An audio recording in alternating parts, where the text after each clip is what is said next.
Drake just said, if I'm lying, I'm flying economy. Give me a motherfucking seat. So here we have Rick Ross. About Ross was diabolical. Rick Ross found flying economy. Iceman, listen, Iceman shit, bro. Iceman shit, bro. You feel me? Iceman shit. Drake said, if I'm lying, I'm flying economy. I bet you I know who I see.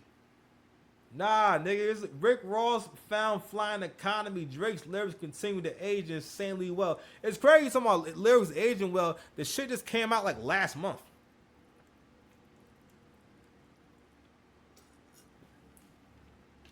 That's crazy. I played Iceman so many times. I felt like that shit been out for like 2 months at least. You feel me? Actually, not even 2 months ago. It's like it's almost been a month since the Three Johns came out. Now Rick Ross just got done being a generational hater. That nigga was hating so hard that nigga he almost had a baldy again. Nigga, his hairline almost faded away. He was hating so hard. You know what I mean? You know how he's popping this shit because ain't nobody gonna speak on your behalf if you ain't been a solid nigga. Hold on, bro. We'll play some of the video for y'all. It even hurt my feelings. The wordage that this man used to describe Rick Ross on that flight, and Rick, this is the equivalent to hopping on a Greyhound bus and Rick Ross was standing in line with everybody else. Can you imagine the look on his face when he handed his plane ticket to the lady and walked on the plane and sat next to the window looking extra, extra stupid? No more first class, no more private jets. The money just not there no more. And 50 Cent is talking about it. And Rick Ross is in his feelings. This is so sad that it boils down to this and people can't understand why this is happening to Ross. A YouTuber made a post with Rick Ross on the commercial flight, and the things he said about Ross was diabolical. It even hurt my feelings. The wordage that this man used to describe Rick Ross on that flight. Or got repossessed or what's going. All right, so this is what's the dirt basically. Shout out to the content creator. So it's interesting, bro. Honestly, bro, this is the age of validation. This is the age of completion. This is the age of assertion. This is the age of so many things, man. It's a really spiritual time going on, right? Because everything is going back to how it should be, and everything is becoming balanced. The force is being balanced again. And you know what's crazy? And again, Drake can really prove how much he's the fucking main character of hip hop. The fact that the other main character, it's only really been a few main characters in hip hop, honestly. They was the like Jay. That's not the thing about Jay Z, right? And I've been trying to find ways to explain why the argument about Jay never being the top guy, pause, was a valid argument that doesn't apply to Jay. People with short-lived careers have like 1 or 2 monster years. Everyone that they talked about are people that Jay was relevant, basically more relevant than. Like Jay-Z was still more relevant than Ludacris even in his retirement. Even though Ludacris had, again, all these guys they named, Ludacris, Nelly, DMX, all of them had a 3-year run. Whereas Jay didn't really have a run. Jay's had, okay, I guess you could say runs. Jay's had the most runs, like actual runs. Like every time you put an album out, that was a run. Like people, the only album that Jay-Z put out that was like, at least for me, is 444. That shit is not produced at all. Like he could kept that shit where it was. I don't know why you put that out. I'm still mad you put that out. That freestyle album, we rapping off beat. Those, you know why I like 444? 444 is like the Kendrick Lamar version of Jay-Z. All right, that's like Jay-Z rapping like Kendrick, and maybe that's what he was doing. Maybe that was the vein he was going for. He's like, all right, how can I rap and make an album with no bops? Like he had like the Fuji sample sound like it should have been a bop, but it was indeed not a bop, and I need answers as to why. Call me up, okay? Call me, let me know. So Drake also raps in line. Funny thing is, they not gonna repeat. You gonna get yours while I'm doing me. Karma could take an eternity. Yours is dropping the same night as me. I know I said that out of order, but anyway, when he says the bar, Karma could take an eternity. Yours is dropping the same night as me. It's crazy how that shit is coming to fruition for a lot of these niggas. Because at the end of the day, I'm like, all right, let's revisiting the Jay-Z freestyle, right? Niggas is being unnecessarily critical of Hov and doing way too much. And I ain't gonna lie, it's probably the hair. It's probably the hair. But niggas is doing like way too much. Like they're doing a lot. They're doing a lot. Like we're not gonna do this thing where we act like, yo, Jay is snapping.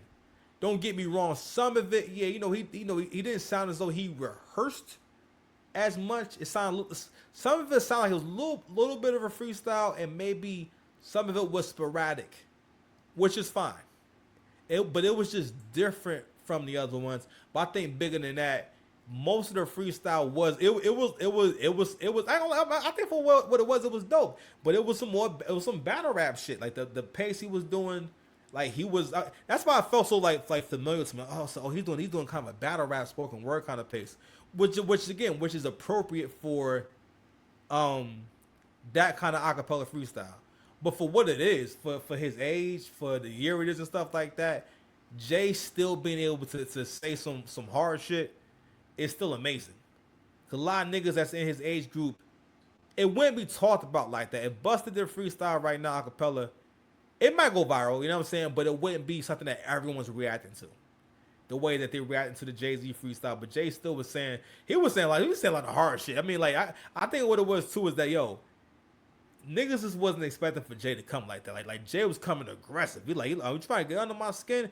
You say, you trying to get under my skin? I really get under skin. Ask under how I'm playing. You know what I'm saying? So I said, okay. They did a stabbing motion. So, okay. He did a stabbing motion. But going back to your boy Rose done talk cash shit. I don't know who. Listen, if he on this economy flight, I need to know who mansion he been doing Instagram videos in. Is he doing? Yo, what if in the alternate universe Rick Ross be doing yard work? Or not even that. He might just be finding abandoned mansions and just be recording over there because we ain't never paid attention to like the details of wherever he be at. I don't think. I mean, I haven't. Have you? Like the video, hype the video. You know what I'm saying? Yeah, man. Going on, but the biggest boss don't look like he's kicking it right now in a private airport. Not the biggest boss with the hood up, bro. Head down, cowered away. No way these seats are comfortable. Looks pretty packed. The biggest boss at gate B12 is crazy. He's ready for the complimentary peanuts. He still got the Balenci's on though. He still got the watch on. Facts. Ricky Rose paying $35 for check luggage is nuts. The fact that Drake just mentioned this exact thing on Whisper My Name is hilarious. So wait a minute, y'all. So if you don't want to be bothered and you got the hood on and you playing the cut, do that make you a coward? No, I make you a coward. Get the fuck. No, let me get off this shit. Let me fucking get mad. All right, let's go and let's get big real quick. This nigga said, does it make you a coward? And I was trying to be respectful to your opinion and all that. Nigga, that ain't the point. Your image is luxury. Which, don't get me wrong, I don't see nothing wrong with. I mean, I'm not surprised that you're on an economy flight. You're a regular person. There's just no way that you're making that much money off music. All right. If anything, if Ross is making $500,000 a year, that would be very good. Okay, this is a rapper who has been working on being a rapper since '98. Rick Ross has been in the industry since like '99, '98. All right. When he said I had ciphers with Yeezy before his jaw wired. You know what I mean? That's how far back Rick Ross history goes. I think Rick Ross was on the Trick Daddy albums. I think he wrote for Trina or something like that. But he was connected with them people. So Rick Ross, I remember before this record came out. Well, I'm sorry, this is back where a record would break in a certain region and you may not hear it yet. For example, if you from Texas, you knew about Zero. I remember my homegirl telling me about her favorite rapper is this dude named Zero. But we wasn't going to hear him up here, in the East Coast because that's a down south artist. So before, for the Every Day I'm Hustling record, right? My uncle was telling me about that record, and he said, "Yeah, man, this record name was a guy named Rick Ross record's fire, man. Every day I'm hustling, every day. You know what I'm saying? But he was talking about how the music had rhythm and it had movement to it and whatnot. Basically motion in so many words. This is back in '05. So no one's expecting someone who got hot over 21 years ago. Because at that time was when Rick Ross got hot and he started really taking off. He had his own image and everything. And he really found something that worked for him. His music, kept getting better.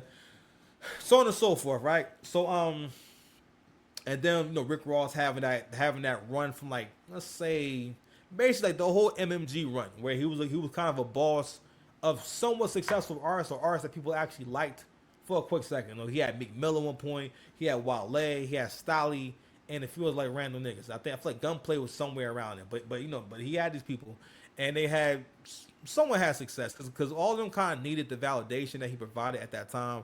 Because really, like peak Rick Ross is '05 to 2013. That's peak Rick Ross in terms of, like, because at some point Ross stopped trying to make really good music. I think Ross was a great rapper, but street niggas only have but so many ways they can rap, and they're just not really versatile, and they don't really know how to do different kind of records and different kinds of songs. Is what it is. You know what I mean? You get it? All right, good. So I saw some other shit, but yeah, man. So shout out to Ross, man. Ain't nothing wrong with you flying the economy.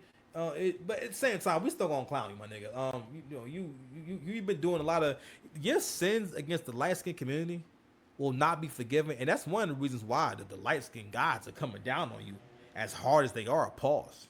You know, I'm lying on flying economy. I bet you I know who I see, nigga. What?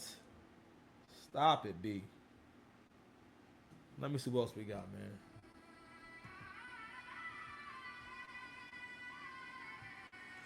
I seen this video earlier. I probably should leave it alone, but we're gonna react to this right now, fam. I feel like we need to watch these videos.